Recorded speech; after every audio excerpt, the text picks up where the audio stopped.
Para a meditação nessa manhã, eu gostaria que os irmãos abrissem as suas Bíblias comigo, no primeiro livro dos Reis, capítulo 10. Primeiro livro dos Reis, capítulo 10. Irei ler dos versículos 1 a 10 e também o versículo 13. Primeiro Reis, capítulo 10, versículos 1 a 10 e 13.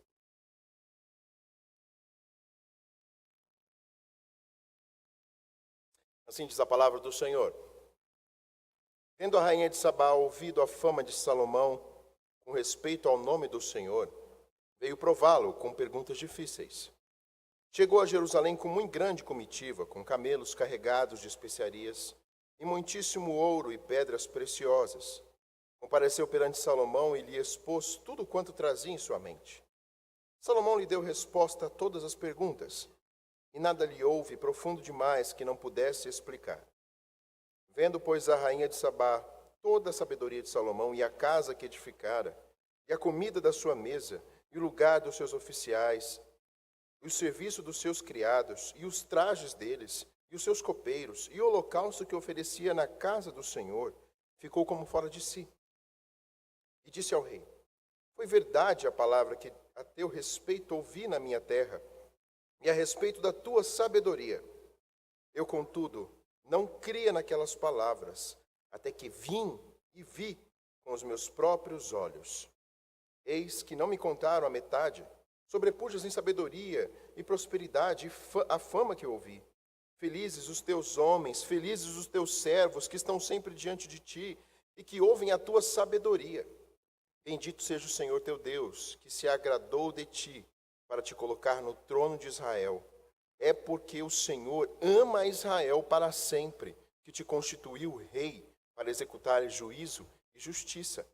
Deu ela ao rei 120 talentos de ouro, equivalente a 4.000 quilos de ouro, 120 mil talentos. E muitíssimas especiarias e pedras preciosas.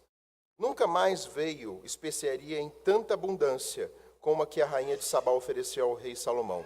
Versículo 13. O rei Salomão deu à rainha de Sabá tudo quanto ela desejou e pediu, afora tudo que lhe deu por sua generosidade real. Assim voltou e se foi para a sua terra com os seus servos.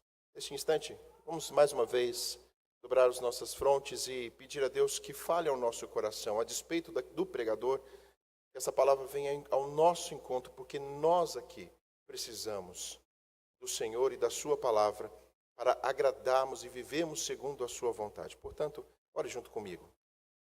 Senhor nosso Deus, nosso Pai, nós queremos agradecer por esta palavra que vamos meditar, a qual nós acabamos de ler.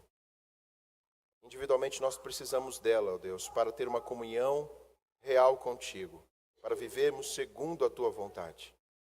Portanto, ó Deus, abra as nossas mentes, para que venhamos a sondar o nosso próprio coração neste instante, e buscarmos do Senhor a excelência do servir a Ti. Pois certamente aí está o segredo para uma vida, ó Deus, alegre, de comunhão íntima com o Senhor. É isso que nós pedimos e agradecemos. No nome do Senhor Jesus. Amém. Meus queridos, como introdução, eu quero chamar a atenção dos irmãos novamente ao tema proposto para a nossa igreja este ano, mas não somente para o ano, para a nossa vida.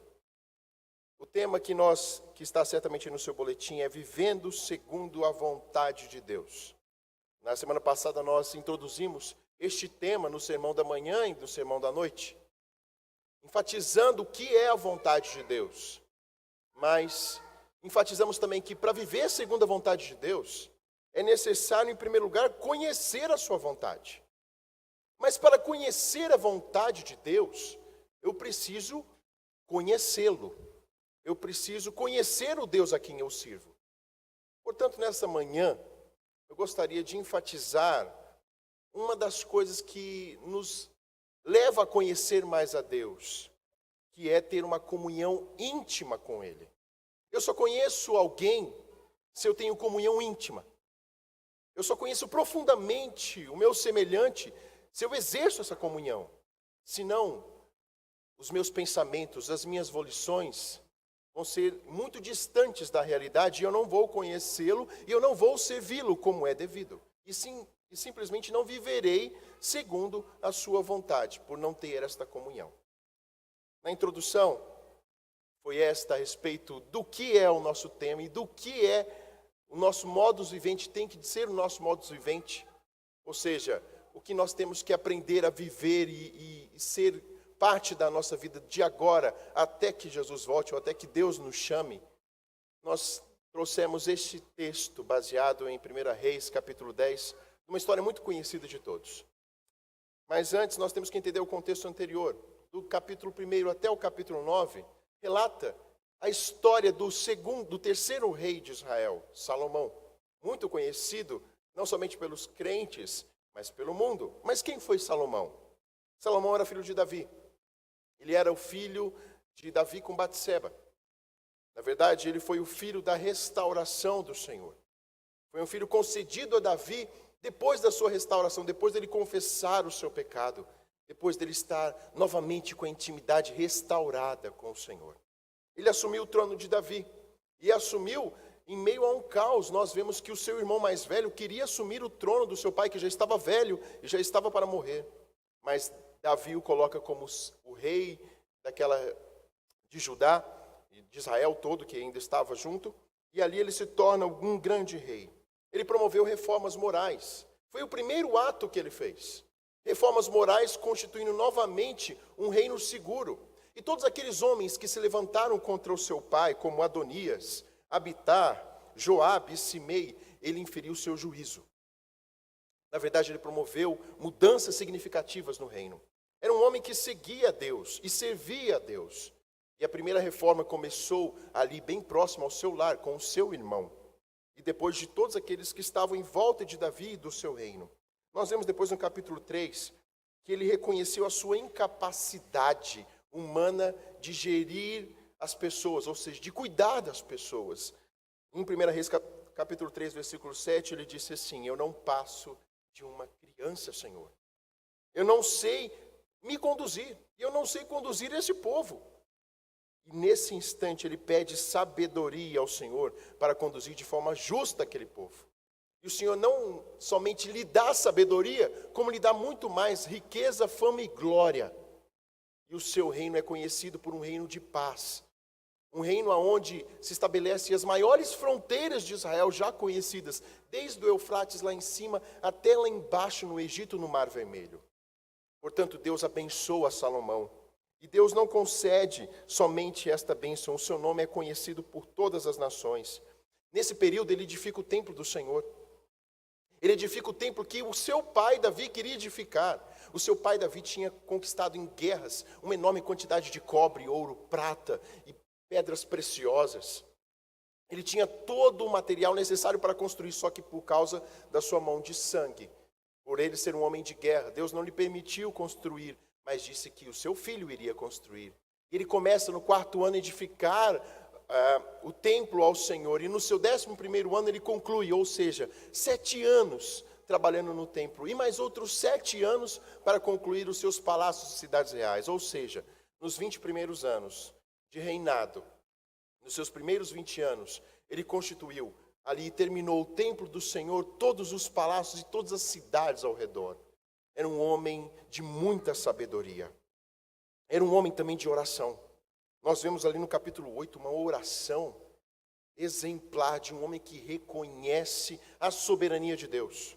Ele não era somente um homem inteligente, mas era um homem que temia ao Senhor e conhecia o seu Deus de perto. Se você tiver depois uma oportunidade de ler o capítulo 8, a partir do versículo 22 ao 53, são 30 versículos de oração, uma das maiores orações que nós temos na Bíblia. Ele reconhece que Deus é um Deus que guarda aliança e um Deus de misericórdia. É aqui que está o segredo do seu grande poderio, porque Deus guardava a sua aliança. Não era ele quem constituía as coisas, era o Deus dele. Era o seu Deus, o nosso Deus, quem lhe dava a guarida de tudo. Era o seu Deus de misericórdia que havia perdoado também o seu pai, Davi, e todo o povo. Era por isso que ele estava ali. Não era pela sua força. Era um Deus que habitava no meio do seu povo. É claro que o templo não poderia conter, como ele mesmo disse, não pode conter a presença do Senhor, mas Deus é um Deus que habitava, e ele reconhecia que Deus estava ao seu lado e ao lado do seu povo, e ao mesmo tempo que ele exerce juízo contra os transgressores, ao mesmo tempo que ele perdoa, ele exerce juízo. Então Salomão, no capítulo 8, ele demonstra que conhece o seu Deus, e ele diz, na verdade, depois nós vemos no capítulo 9, que Deus se dirige a Salomão e disse, olha, Salomão, há uma condição. Enquanto você me for obediente, eu derramarei bênçãos e mais bênçãos sobre a sua vida. Mas há uma condição. Se você for desobediente, eu derramarei juízo sobre o seu povo. Esta é a posição do nosso Deus diante de Salomão, que o conhecia. Portanto, ele organizou o seu reino. Ele organizou e soube fazer uma gestão do seu reino. E a sua sabedoria era conhecida por todos. No capítulo 4, versículo 30, diz que maior do que todos do Oriente e de toda a sabedoria dos egípcios. Ele era inteligentíssimo. E de todos os povos vinha gente ouvir a sua sabedoria. A sabedoria de Salomão. E os reis eram enviados, e os enviados de todos os reis à terra para ouvi-lo. Nós chegamos aqui ao nosso contexto. A sua fama chegou a um reino distante. Hoje nós não teremos um sermão de 3 pontos. Mas um sermão explicativo com 2 aplicações para a nossa vida, para conhecermos realmente Ele e termos intimidade com Ele. A fama de Salomão chegou a Sabá. Onde fica Sabá? Que região é esta? Alguns dizem que era a antiga, hoje, Etiópia, ali perto da Eritreia, abaixo do Egito. Era uma região longínqua. Alguns dizem que fica entre aquela região, mas certamente o reino de Sabá pega ali um pouquinho do que é hoje conhecido sob Iêmen, aquela bem abaixo da Arábia Saudita, o Iêmen, naquela região. Sabá era uma região muito longe, era desconhecida daquele povo, só que a fama de Salomão chegou ali. E uma mulher, uma rainha, segundo os textos bíblicos, segundo o texto bíblico e segundo também os textos extra-bíblicos, veio para Jerusalém a fim de testar a Salomão. Qual foi o intuito da sua presença? Ela tinha perguntas e enigmas a fazer a Salomão. Ela pretendia testar a sabedoria de Salomão. Segundo Joséfo, um historiador do primeiro século, porque Joséfo certamente estava ali há mais ou menos uns 800, 900 anos dessa história. Possivelmente, então, está mais próximo do que nós de conhecermos a rainha de Sabá. Ele diz que ela era conhecida no tempo antigo como uma das primeiras filósofas que existiu. Era conhecedora de uma filosofia anterior à filosofia grega. Portanto, era uma mulher sábia também. Só que aqui a Bíblia demonstra que ela tinha perguntas a se fazer.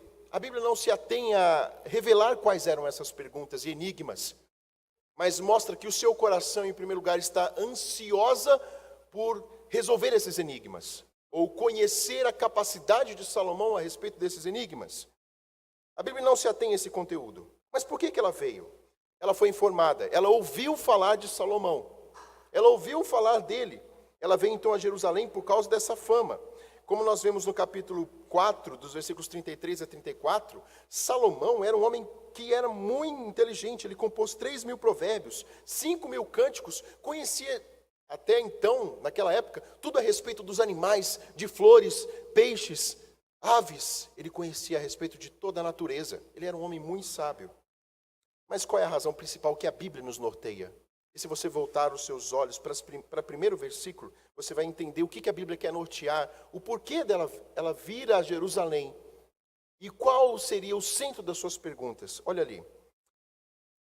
Tendo a rainha de Sabá ouvido a fama de Salomão, só que aparece aí na sua Bíblia uma vírgula, com respeito ao nome do Senhor, veio prová-lo com perguntas difíceis. Ela veio a Jerusalém não pela fama de Salomão, mas sim com respeito ao nome do Senhor. A Bíblia não relata o teor da conversa, mas ela fala que o centro da conversa está relacionado a respeito com o nome do Senhor.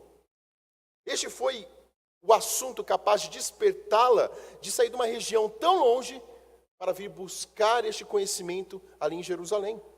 Mas como estava o seu coração? É fácil nós lermos o início, mas vamos lá ler ao versículo 7. Olha como estava o seu coração, antes dela se achegar a Jerusalém. nos primeiros versículos, diz que eu, contudo, não cria naquelas palavras até aqui. Ela veio com dúvidas, mas ela veio com um ceticismo muito grande, uma postura autocrítica, como nós estudamos aqui há 2 semanas atrás, com um espírito hipercrítico, com um espírito ainda de dúvida no seu coração.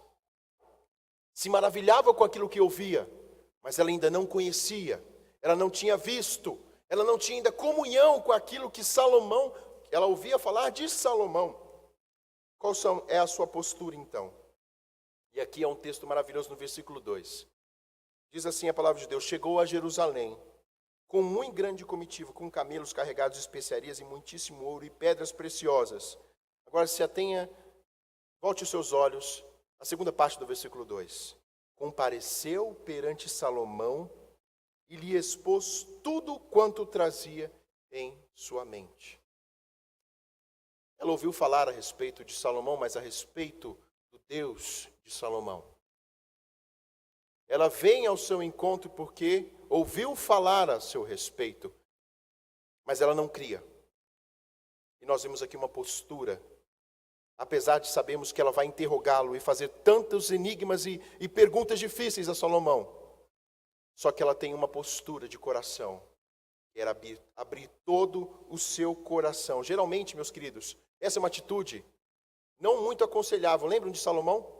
De Sansão, quando abriu o seu coração diante de Dalila e expôs todo o seu coração. Ele caiu numa armadilha, mas aqui nós vemos que ela sabia com quem estava lidando. E ela abriu o seu coração, literalmente, ou seja, uma comunhão íntima ali, junto a Salomão, para conhecer e, na verdade, fazer as suas perguntas, mas principalmente conhecer. E qual é a postura de Salomão? O que aconteceu? Diz a palavra de Deus que Salomão respondeu todos os seus questionamentos. O versículo 3 diz que nada houve profundo demais que não pudesse explicar. Mas, meus queridos, no hebraico essa palavra explicar é nagad. Nagad significa explicar, desvendar, resolver o problema por completo. Ou seja, foi um aprendizado de vida que ela teve naquele instante. A comunhão íntima ali com ele, em abrir o seu coração, proporcionou a ela uma intimidade tal, um mover tão grande do seu coração que as suas dúvidas foram sanadas. E não houve nada que não fosse explicado a ela, tudo lhe foi explicado. E resultado, ela foi movida daquele espírito crítico que ela tinha. Mas ela foi convencida por aquilo que ela viu e ouviu. Se você voltar ali os seus olhos, depois nós vemos no versículo 7 que ela fala: eu contudo não cria naquelas palavras, até que vim. Primeira postura, ela foi ao encontro e depois que ela viu. Mas o que ela viu? Ela vai relatar aqui a partir do versículo 8. A rainha de Sabá relata o que ela viu. E nós aqui vamos entender o que moveu o seu coração. Não foi somente aquela conversa com Salomão, mas nós vamos ver o que estava por trás da vida de Salomão e de todos aqueles do reino de Salomão. Ela testifica, meus queridos, ela na verdade, ficou fora de si com aquilo que ela viu e ouviu. Mas é pelo saber em pessoa. Na verdade, ela foi movida pelo saber em pessoa, pela vida de Salomão. E por todas as coisas integradas a ele. É por isso que a partir do versículo 9, ela começa a exaltar e diz assim, volte seus olhos comigo aqui na palavra. Eu contudo, versículo 7, eu contudo não cria naquelas coisas, naquelas palavras, até que vim e vi com os meus próprios olhos. E eis que não me contaram a metade, sobrepujos em sabedoria e prosperidade a fama que eu vi. Felizes os teus homens, felizes esses teus servos que estão sempre diante de ti e que ouvem a tua sabedoria. Bendito seja o Senhor teu Deus, que se agradou de ti para te colocar no trono de Israel. É porque o Senhor ama Israel para sempre, que te constituiu rei, para executares juízo e justiça. Perceba o que a rainha de Sabá está falando. Ela está falando que a vida de Salomão estava integrada com toda aquela sua sociedade, ou seja, a sua sociedade refletia também a vida de Salomão para com Deus. A sua casa era organizada, percebam aqui. Ela fala da felicidade da sua casa. a felicidade dos seus servos, fala a respeito da conduta dos seus servos, fala a respeito da vestimenta dos seus servos, fala a respeito da organização, não somente da sua casa, mas do seu reino. Ela fala também a respeito da adoração na casa de Deus, ou seja, toda a vida até então no reino de Salomão estava integrada com Deus. A sua vida particular, bem como a sua sabedoria, mas todo o povo servia a Deus. E aquilo moveu o coração daquela mulher. Ela não acreditava que um Deus vivo poderia mover um povo e restaurar por completo. E quando ela dá essa ênfase aqui no hebraico, meus queridos, é como se eu falasse de algo que eu queria apropriar-se na minha vida. Na verdade, ela reconhece uma mudança significativa num reino exemplar. Era por isso que a fama de Salomão chegava aos reinos. Porque era um reino diferenciado, era um reino que temia a Deus, era um reino que mudava as posturas dos homens, das mulheres e da adoração a este Deus. E ela testificou isso, olha aqui que ela fala no versículo 6, foi verdade o que eu ouvi, foi verdade o que eu ouvi, ou seja, esta verdade só poderia ter sido confirmada através do encontro, e aqui agora ela vê com seus próprios olhos. Gente, a gente não traz um pouquinho a memória ali naquela fala de Tomé, quando eu ver, quando eu tocar, e quando ele viu Jesus ali na frente dele?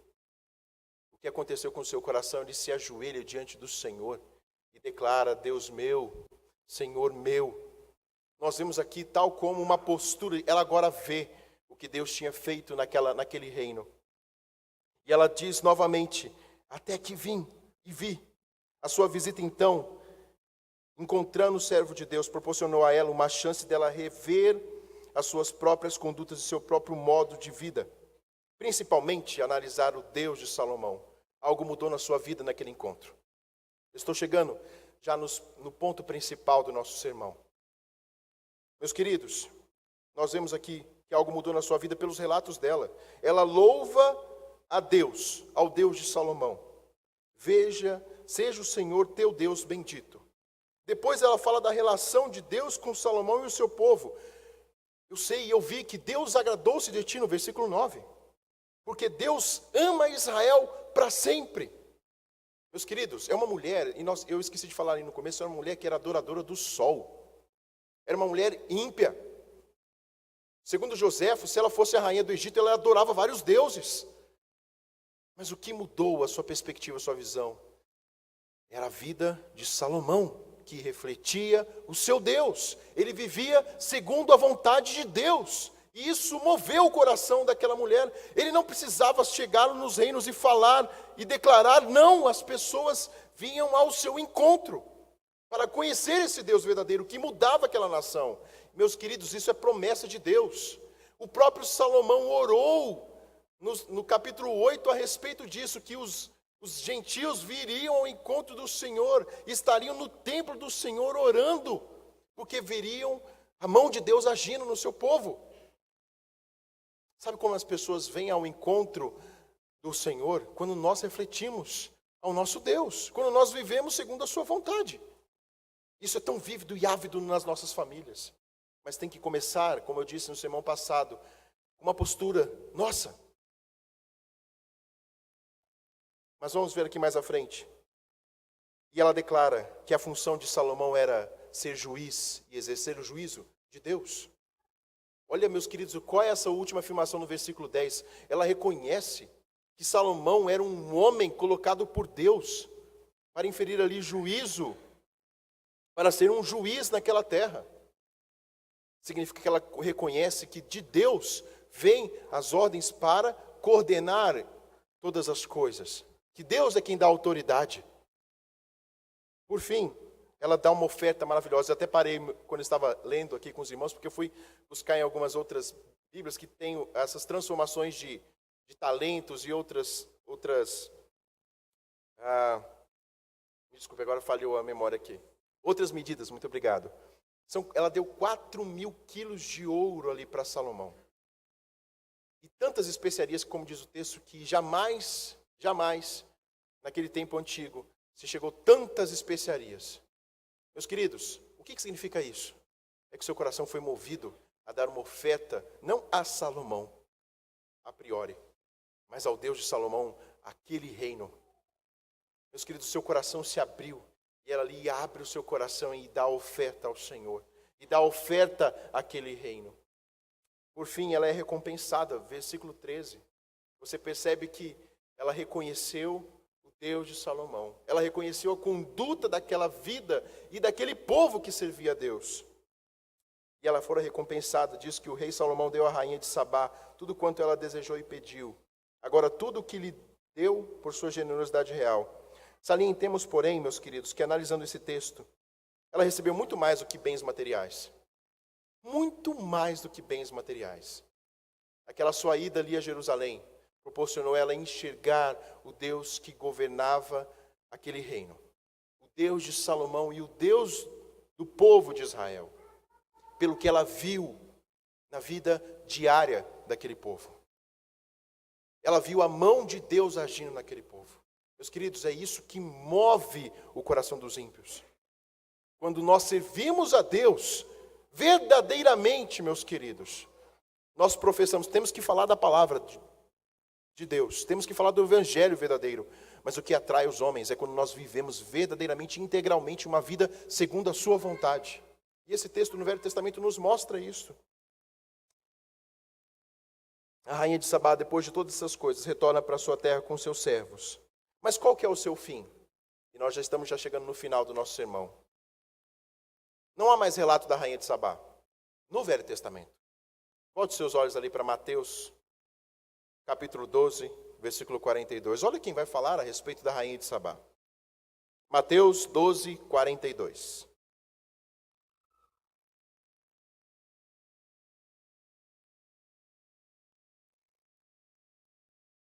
Assim diz a palavra do Senhor em Mateus 12, 42. A rainha do sul é Jesus proferindo isso depois do embate com os fariseus e escribas. A rainha do sul se levantará no juízo com esta geração e a condenará, porque veio dos confins da terra para ouvir a sabedoria de Salomão. Eis aqui está quem é maior do que Salomão. Meus queridos, Jesus menciona a rainha de Sabá como uma resposta aos fariseus e escribas que pediam um sinal. Nenhum sinal além do de Jonas que ele mencionou, que era ficar 3 dias sobre a barriga do peixe, seria os 3 dias que Jesus ficaria ali sepultado. Mas ele também usa um outro relato da rainha de Sabá. A rainha de Sabá não estava ali satisfeita em ouvir apenas a respeito de uma mudança num reino, mas ela decidiu, ela tomou uma posição que precisava ouvir a sabedoria em pessoa. Ela precisava encontrar e ter uma comunhão íntima com a sabedoria em pessoa. Por isso ela sai, e certamente, meus queridos, é uma viagem que demora meses no passado, até chegar em Jerusalém. Nada lhe impediu de conhecer a sabedoria em pessoa e ver com seus próprios olhos. Por isso que Jesus menciona, na fala de Jesus, podemos inferir que ela fora ali transformada.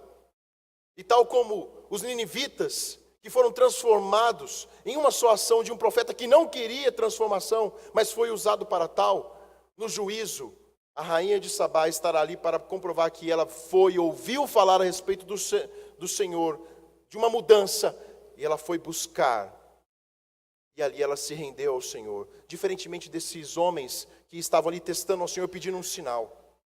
Meus queridos, todo olho verá isso, e Jesus comprova e mostra que ela foi mudada. E ela foi buscar algo excelente. Só que Jesus mostra, só que Salomão, meu querido. Salomão, se você ver a partir do capítulo 11, que é o contexto posterior, ele vai começar a cair aqui na sua vida.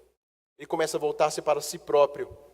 Ele se torna orgulhoso e por causa disso ele se esquece de Deus. E leva toda a nação a verdadeiramente se esquecer de Deus. Contaminar aquela geração. Só que Cristo não. Cristo é a sabedoria em pessoa, que é muito maior do que Salomão. Que aplicação nós podemos ter em 3 minutinhos para a nossa vida? Em primeiro lugar, meus queridos, baseado nesse texto, nós precisamos procurar uma comunhão com o nosso Senhor e buscá-lo conhecer mais a respeito, porque Ele é a sabedoria em pessoa.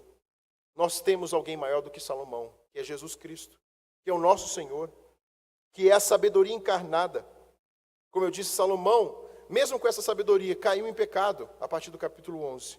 Mas Cristo foi e sempre será a fonte da nossa sabedoria. 1 Coríntios 2, 7 diz que sabedoria de Deus outrora oculta. Em 1 Coríntios 1, 24 diz que Cristo é o poder de Deus e sabedoria de Deus. Que Cristo em todos os tesouros da sabedoria estão ocultos, mas Ele estava no princípio. Todas as coisas foram feitas por intermédio dEle, e sem Ele nada do que foi feito se fez. João capítulo 1, versículo 2. O anseio por conhecê-lo, meus queridos, tem que ser maior do que a preferência que nós fazemos por as coisas transitórias desse mundo. Conhecê-lo e ter intimidade com Ele deve ser algo no nosso coração muito maior que os nossos planos, que até mesmo são lícitos, mas tomam o lugar de Deus. Nós precisamos ter essa postura, tal como foi revelada ali, pelo próprio Jesus Cristo, da rainha de Sabá, de às vezes percorrer distâncias e abdicar de tempo para vir ao encontro do Senhor e de conhecê-lo mais. É aqui que está, meus queridos, a real importância de nos ajuntarmos e aprendermos mais do Senhor. Aquele que quer buscar ao Senhor sabe que o seu conhecimento é infinito. E ele tem prazer em buscá-lo constantemente. E não somente buscá-lo, mas ansiá-lo, tal como a rainha de Sabá declarou. Felizes são aqueles que estão ao seu redor. É ver Deus agindo, é ver Deus movendo. Por fim, nós devemos nos achegar a Ele, de tal forma como a rainha de Sabá, e expor o nosso coração. Não é só chegar para buscar a sabedoria dEle, porque podemos nos tornar hipercríticos, como nós dissemos há 2 semanas. O conhecimento pelo conhecimento, meus queridos, se não houver humildade, ele ensoberbece o homem. Ele nos torna arrogantes, insensíveis para com o próximo e muitas vezes nos torna duros. Duros, porque nós não sabemos muito do Senhor. E nós precisamos ter essa postura humilde em abrir o nosso coração, em pedir que o Senhor sonde o nosso coração, para entendermos a sua vontade. Para entendermos a sua vontade e obedecermos a sua vontade e também descansarmos na sua vontade decretiva. E concluo, meus queridos, dizendo que nós conhecemos para fazê-lo conhecido. Alguns relatos de que, lembra daquele homem que Filipe encontrou na estrada? Aquele eunuco?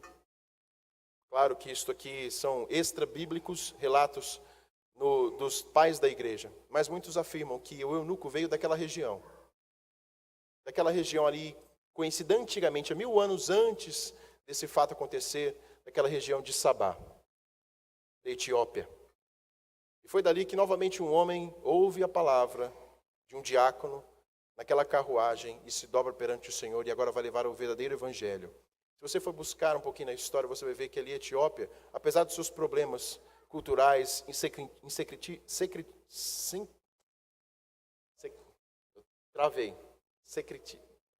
sincretismo religioso, muito obrigado, era o sincretismo religioso. Ela é conhecida desde a antiguidade por ser uma nação que louva a Deus, que ama a Deus, porque homens e mulheres foram buscar o conhecimento verdadeiro. Meus queridos, nós temos que conhecê-lo para fazê-lo conhecido. Aquele que deseja conhecê-lo não se cansa da sua palavra. Ele exalta os seus feitos, tal como a rainha de Sabá o fez. Conhecer a Deus nos ajuda a ter prazer nele e a divulgar e a falar dele constantemente. O verdadeiro amor, ele é comunicativo. Ninguém oculta os segredos de um grande amor. Se você realmente ama Cristo, você tem prazer em ouvi-lo, prazer em evidenciá-lo, prazer de estar no meio daqueles que o amam. Quero concluir dizendo, na verdade, uma frase de um pastor anglicano, há 150 anos atrás, que disse assim, baseado nesse sermão: que o Espírito Santo de Deus nos capacite a crescer na comunhão com o nosso Deus, uma comunhão íntima com o nosso Deus. Aquele que não cresce no conhecimento de Jesus se recusa a ser abençoado, se recusa a ser usado como um servo fiel. Mas que venhamos a conhecê-lo, porque a vida eterna consiste em conhecê-lo, João 17:3. E tal como nós lemos aqui no Salmo 42, ansiá-lo assim como a corça anseia por águas, para conhecê-lo, para fazer tudo segundo a sua vontade, para sermos verdadeiramente chamados de fiéis, sermos encontrados fiéis quando o Senhor retornar ou quando o Senhor nos chamar. Que Deus seja louvado e engrandecido. Vamos orar?